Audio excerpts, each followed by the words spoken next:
আমার নাম রিয়া। আমি একজন বিবাহিত নারী। যদিও বিয়েটা হয়েছে বেশি দিন হয়নি, মাত্র 2 বছরের মত। এখন আমি স্বামীর পরিবারের সাথেই থাকি। নিজের চেহারার কথা বলতে গেলে আমি দেখতে একদম মন্দ নই। নিজের যত্ন নেওয়ার চেষ্টা করি। সবসময় বাড়িতে আমি সাধারণত সালোয়ার কামিজ পরেই থাকি। তবে শাড়ি পরলে নিজেকে একটু বেশিই ভালো লাগে। যদিও ভারী কাপড়ের কারণে নিয়মিত শাড়ি পরা হয় না। মাঝে মাঝে পরি।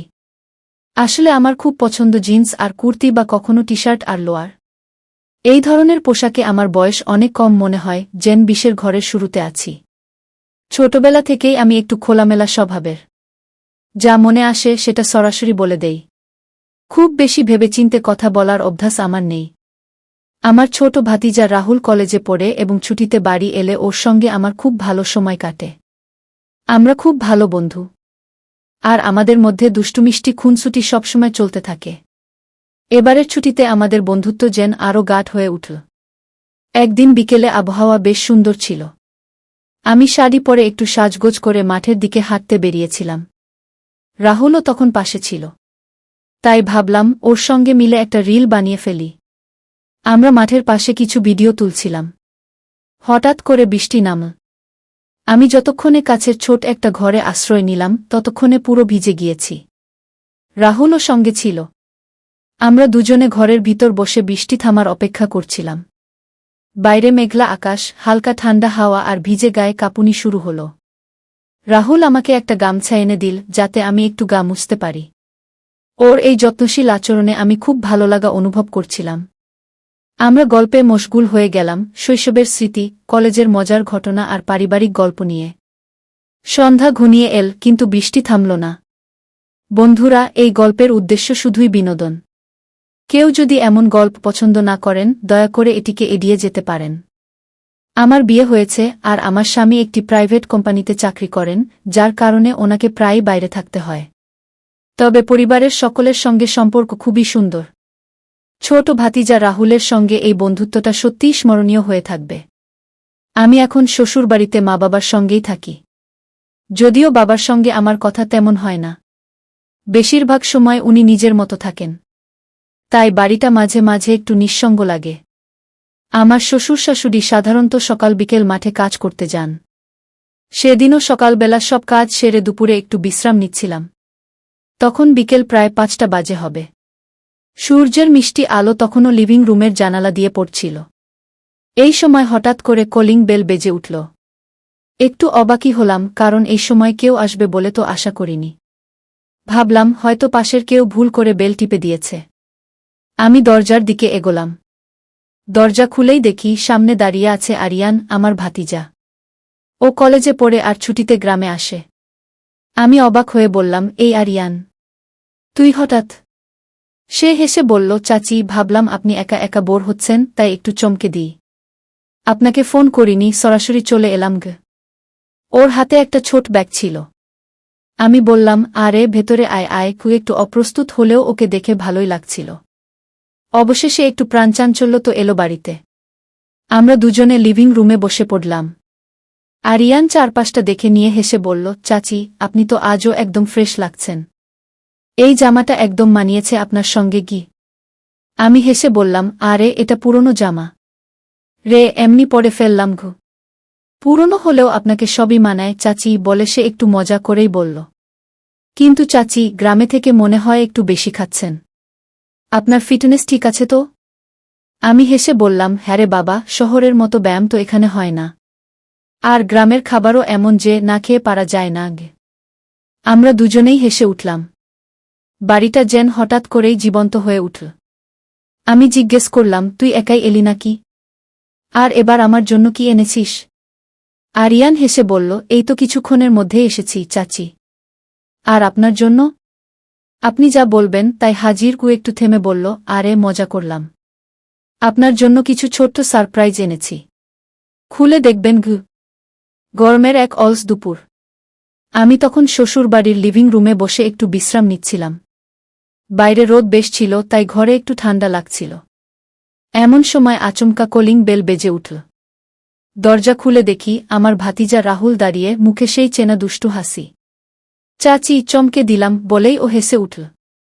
আমি হেসে বললাম, আরে তুই না কোনো ফোন না কিছু, হঠাৎ এভাবে এসে হাজির।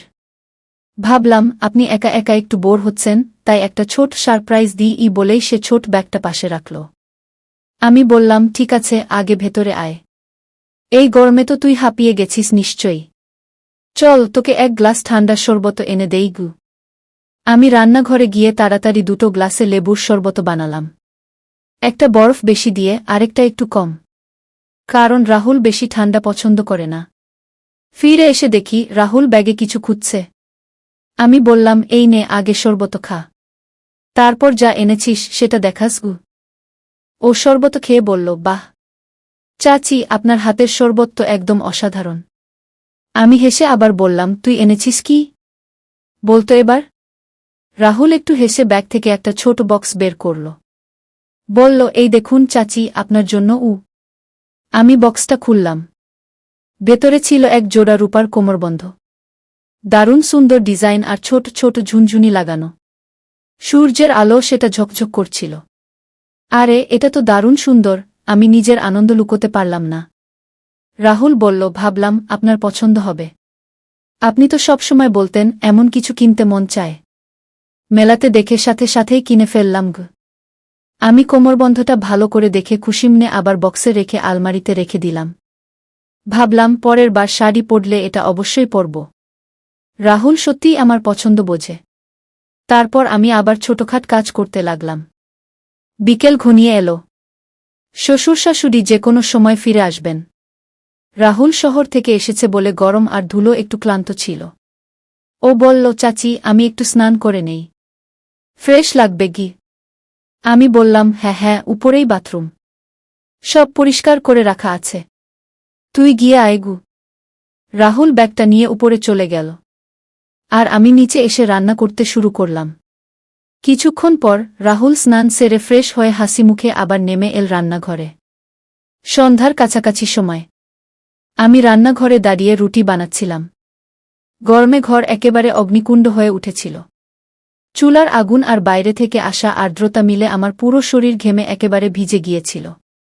কপালে ঘাম ঝরছিল, গাল লাল হয়ে উঠেছিল আর ঠোঁট শুকিয়ে যাচ্ছিল। ঠিক সেই সময় রাহুল এসে পড়ল। আমার ভাতিজা শহর থেকে ছুটি কাটাতে এসেছে। সে তখন হালকা নীল টি-শার্ট আর ধূসর লোয়ার পরেছিল। চুলগুলো ভেজা ছিল বলে তার মুখটা যেন আরও উজ্জ্বল লাগছিল। সে আমাকে দেখে একটু চিন্তিত হয়ে বলল, চাচি, এত ঘেমে গেছ? এত গরমে এভাবে রান্না করছো কেন? একটু বসে বিশ্রাম নাও না গি। আমি হেসে বললাম, রাহুল, রুটি তো সবাইকে খেতেই হবে, প্রতিদিনের কাজ তো বন্ধ করা যায় না। সে কিছু না বলে ভেতরে গেল।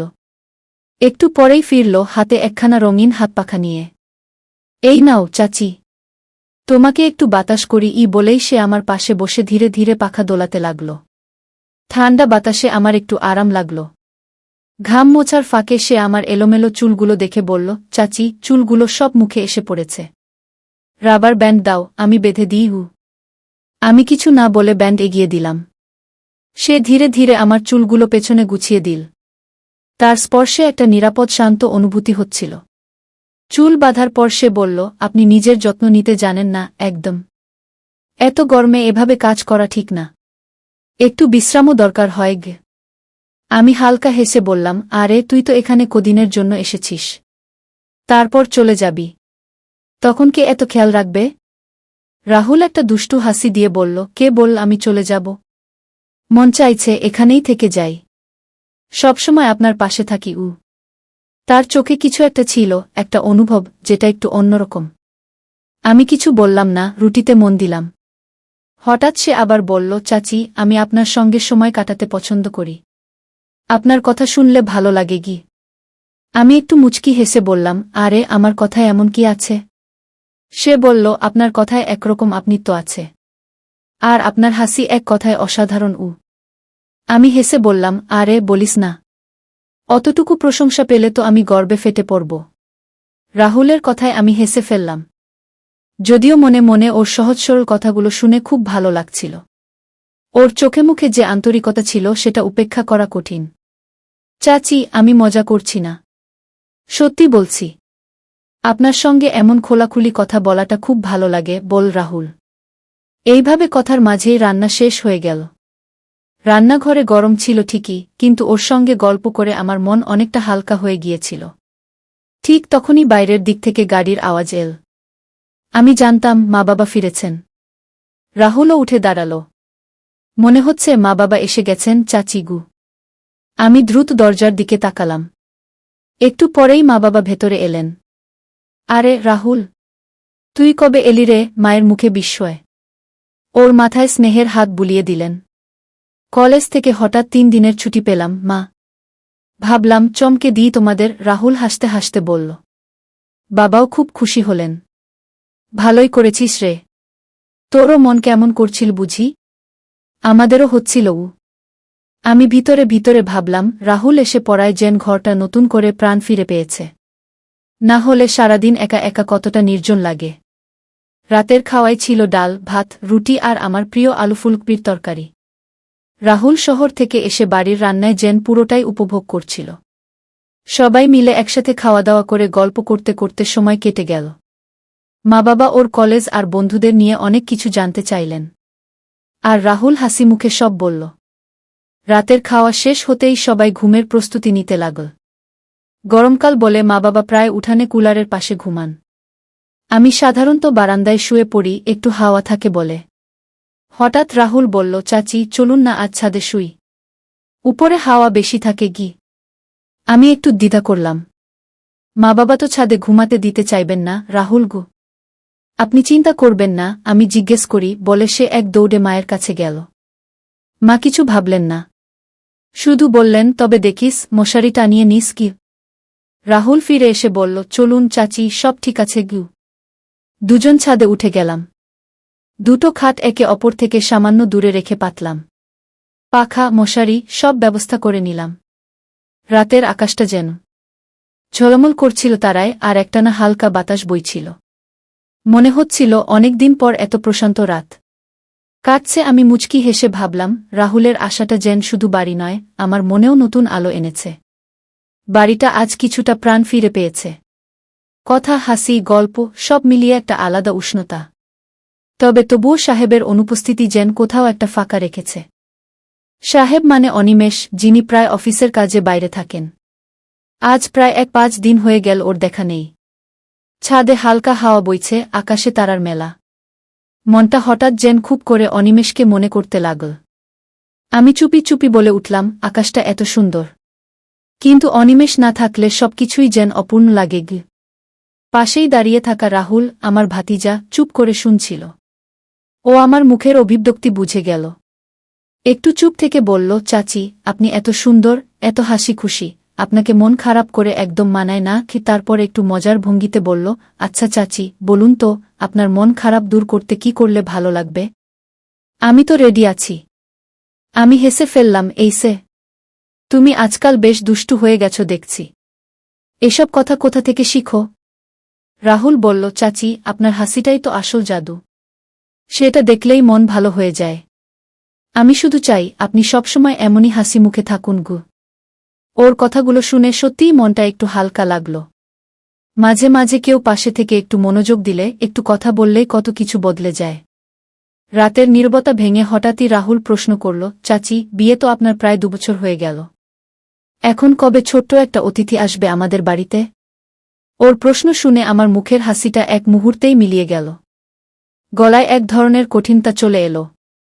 আমি একটু থেমে বললাম, এই প্রশ্নটা তোর দাদাকেই জিজ্ঞেস কর রাহুল। ও তো এমনিতেই সারা বছর বাইরে থাকে, আর আমার খেয়াল রাখার সময় বা কই? রাহুল চুপ করে গেল। ও বুঝে গিয়েছিল আমার কথার মধ্যে লুকিয়ে থাকা কষ্টটা। পরিস্থিতি একটু ভারী হয়ে গিয়েছিল, তাই আমি হালকা করতে চাইলাম। হাসতে হাসতে বললাম, তা রাহুল শোনো, তোদের কলেজের সেই বন্ধুটার কি খবর? শুনেছি তোদের বেশ ভালো জমছে। রাহুল লজ্জা পেয়ে মাথা নিচু করে হেসে ফেল, আরে না চাচি, ও তো শুধু পড়াশোনার বন্ধু। আর তাছাড়া আপনার মতো সুন্দর কেউ কি আর হয়? আমি একবার হেসে ওকে তাকালাম। মুহূর্তেই সময়টা হালকা হয়ে গেল। এরপর কখন যে ঘুমিয়ে পড়লাম টেরই পাইনি। ভোরবেলা সূর্যের নরম আলো চোখে পড়তেই ঘুম ভাঙল। চোখ খুলে দেখি রাহুল আমার পাশে বসে হাতে পাখা দিয়ে আস্তে আস্তে বাতাস করছে। সম্ভবত রাতে বিদ্যুৎ চলে গিয়েছিল, তাই ফ্যান বন্ধ হয়ে গিয়েছিল। রাহুল মিষ্টি হাসি দিয়ে বলল, সুপ্রভাত চাচি। আমি একটু অবাক হয়ে হেসে বললাম, সুপ্রভাত রাহুল বাবু। আমার চুলগুলো এলোমেলো হয়ে গিয়েছিল, আর সকালের আলো পড়ে মুখটা হয়তো একটু উজ্জ্বল লাগছিল। রাহুল কিছু বলল না, কিন্তু তার চোখে একরকম অবাক বিস্ময় ছিল। আমি সেটা টের পেয়ে তাড়াতাড়ি উঠে বসে আমার ওড়নাটা ভালো করে গুছিয়ে নিলাম। তুই এখানেই থাক, আমি চা বানিয়ে নিয়ে আসি বলে আমি নিচে রান্নাঘরের দিকে চলে গেলাম। রাহুল চা খেয়ে একটু হাঁটতে বেরিয়ে পড়ল গ্রামের দিকটায়, পুরনো বন্ধুদের সঙ্গে দেখা করতে। দুপুর নাগাদ সে ফিরে এলো, আর তখন আমি ঘুমিয়ে পড়েছিলাম। এরপর রাহুলও একটু খেয়ে ঘুমিয়ে নিল, কারণ সকাল থেকে অনেক হাঁটাহাঁটি করেছিল। বিকেলের দিকে যখন সূর্যটা পশ্চিমে ঢেলে পড়ছিল, তখন রাহুল আমার কাছে এসে বলল, চাচি, আজকের আবহাওয়াটা দেখেছেন? একদম দারুণ। চলুন না একটু মাঠের দিকে ঘুরে আসি। হালকা বাতাস আর মেঘে ভরা আকাশ, মুড একদম জমে যাবে। তার প্রস্তাবে আমারও মন ভরে গেল। সারাদিন ঘরের মধ্যে থেকে একটু বেরোতে আমিও চাইছিলাম। আমি বললাম, হ্যাঁ রাহুল, সত্যিই আজকের আবহাওয়া মন মাতানো। তবে আগে মার অনুমতি তো নিতে হবে, তাই না? সে হেসে বলল, চাচি, আপনি ভাববেন না, আমি এখনই জিজ্ঞাসা করে আসি। তারপর দ্রুত চলে গেল। আমি দূর থেকে দেখলাম ও মায়ের সঙ্গে কথা বলছে আর মা হাসছেন। কিছুক্ষণের মধ্যেই রাহুল ফিরে এসে বলল, সব ঠিক। মা বললেন যেতে পারো, তবে সন্ধ্যার আগেই ফিরে আসতে হবে গে। আমি বললাম, ঠিক আছে, আমাকে 5 মিনিট সময় দাও। আমি একটু রেডি হয়ে নেই, দ্রুত আমার ঘরের দিকে গেলাম। এমন সুন্দর আবহাওয়ায় একটু সেজেগুজে বের হওয়াতে মন্দ কি? আমি আলমারি খুলে আমার প্রিয় হালকা হলুদ রঙের শাড়িটা বের করলাম, যাতে নীল ফুলের নকশা ছিল। ওটা আমার খুব পছন্দের আর আরামদায়ক। শাড়ি পরে হালকা মেকআপ করলাম, একটু কাজল, ছোট্ট একটা টিপ আর পিচ রঙের লিপস্টিক। আয়নায় নিজেকে দেখে মনটা ফুরফুরে লাগল। নিচে নামতেই দেখি রাহুল লিভিং রুমে অপেক্ষা করছে। আমাকে দেখে ওর চোখ বড় বড় হয়ে গেল। সে বলল, চাচি, আপনি তো একেবারে ফাটাফাটি লাগছেন। তার কথায় আমি হালকা লজ্জা পেলাম, তবে মনে মনে বেশ আনন্দ হচ্ছিল। আমি হেসে বললাম, চলো রাহুল, আর দেরি করব না, আমরা বাইকে করে রওনা দিলাম। আর 5 মিনিটের মধ্যে মাঠে পৌঁছে গেলাম। রাস্তায় একটা হালকা গল্প হল। মাঠে পৌঁছেই মনটা আনন্দে ভরে গেল। মেঘলা আকাশ, হিম বাতাস, যেন প্রকৃতির একটা আলাদা রূপ দেখছিলাম। আমি মজা করে বললাম, আজ একটু রিল বানাবে? ব্যাকগ্রাউন্ড একদম সিনেমার মতো লাগছে। সে হাসতে হাসতে রাজি হয়ে গেল। ওর মোবাইল বের করল, আমি আমার ফোন থেকে কিছু ট্রেন্ডিং গান দেখালাম। এরপর আমি কখনো একটু নেচে, কখনো শুধু দাঁড়িয়ে পোজ দিয়ে রিল তৈরি করতে লাগলাম। রাহুল দারুণ ক্যামেরাম্যানের মতো শট নিচ্ছিল। আমাদের হাসিমজা আর রিল তৈরির মাঝে বিকেলটা কেটে গেল একদম মধুর হয়ে। হাওয়ায় দুলতে থাকা চুলে মাঝে মাঝে হাত চালিয়ে দিচ্ছিলাম, কখনো ক্যামেরার সামনে মজার মুখভঙ্গি করে হেসে উঠতাম। রাহুল একদম মন দিয়ে ভিডিও করছিল, কখনো বলছিল, চাচি, ওইদিকে একটু ঘুরে দাঁড়ান তো, কখনো বলছিল, একটু হাসুন তো ভালো করে। আমাদের দুজনেরই দারুণ আনন্দ হচ্ছিল। আমি কখনো মাঠের আইলে হেঁটে আমার ওড়না বাতাসে উড়িয়ে দিচ্ছিলাম, কখনো সবুজ ঘাসে বসে আলতো পোজ দিচ্ছিলাম।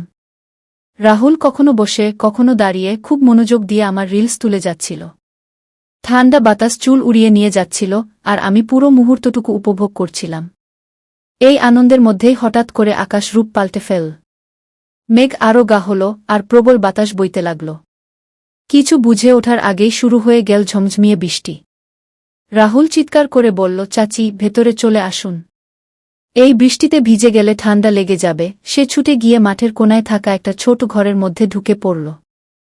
কিন্তু আমার ভেতরে বৃষ্টির টানে এক অন্যরকম টান।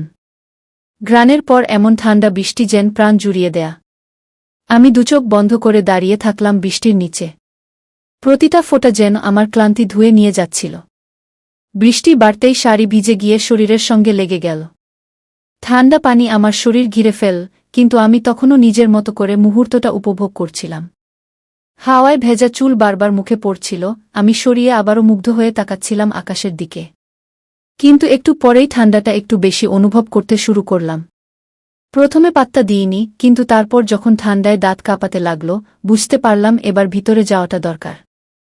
দ্রুত ঘরের দিকে ছুটে গেলাম। পুরো শরীর কাঁপছিল ঠান্ডায়, চুল থেকে পানি টপটপ করে পড়ছিল। দরজার কাছে দাঁড়িয়ে ছিল রাহুল। ওর মুখে একটা হাসি, যেন স্বস্তি পেল আমায় দেখে।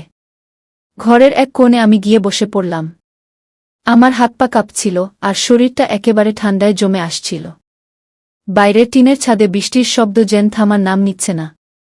ভেতরে শুধু আমরা দুজন। রাহুল ঘরের মাঝে দাঁড়িয়ে আমার দিকে তাকিয়েছিল, মুখে একটা চিন্তিত ভাব। আমরা দুজনেই চুপচাপ, তবে সে নীরবতা ছিল এক ধরনের শান্তিময়, গভীর। সে মুহূর্তটা ছিল একদম আলাদা, কোনো কথার প্রয়োজন ছিল না, শুধুই অনুভব। আমি অবাক হয়ে গেলাম, ও হঠাৎ কী করছে? চোখে মুখে আমার আতঙ্ক স্পষ্ট ছিল। একটু কাঁপা কাঁপা গলায় বললাম, তুমি ঠিক আছো তো, রাহুল? ভুলে যেও না, আমি তোমার চাচি। এমন আচরণ একদম ঠিক নয়। আমার কথায় ও থমকে গেল। তারপর কিছুটা অপ্রস্তুত ভঙ্গিতে বলল, না চাচি, আপনি ভুল বুঝছেন।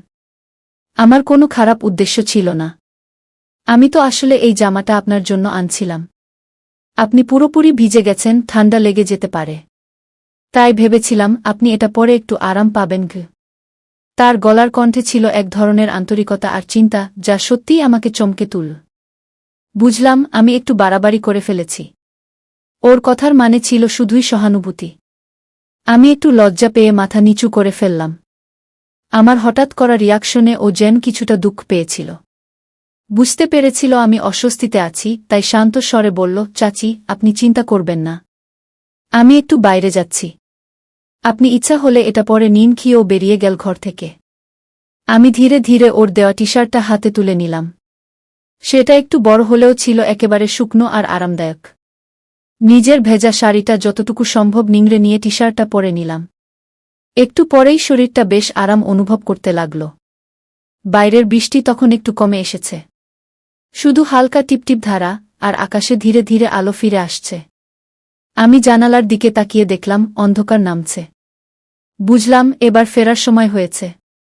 আমরা দুজন ঘর থেকে বেরিয়ে হাঁটতে লাগলাম। পথে আমি বললাম, রাহুল, আমি দুঃখিত। তোমাকে ভুল বুঝেছিলাম। রাহুল হেসে বলল, চাচি, এসব নিয়ে ভাববেন না। আমি সবসময় আপনাকে বড় বোনের মতোই দেখেছি, আর সেই ভাবনায় থাকব। ওর এই কথাগুলো শুনে মনটা হালকা হয়ে গেল। চোখে জল চলে এলো, তবে তা ছিল আনন্দের। এমন দায়িত্বশীলতা, সম্মান আর ভালোবাসা সত্যিই খুব স্পেশাল। এই সম্পর্ক আসলে এক গভীর সম্মান ও ভালোবাসার বন্ধন, যা একেবারে ভাইবোনের সম্পর্কের মতো পবিত্র। আমাদের সমাজে কখনো কখনো এই সম্পর্ক নিয়ে নানা রকম ভুল ব্যাখ্যা করা হয়।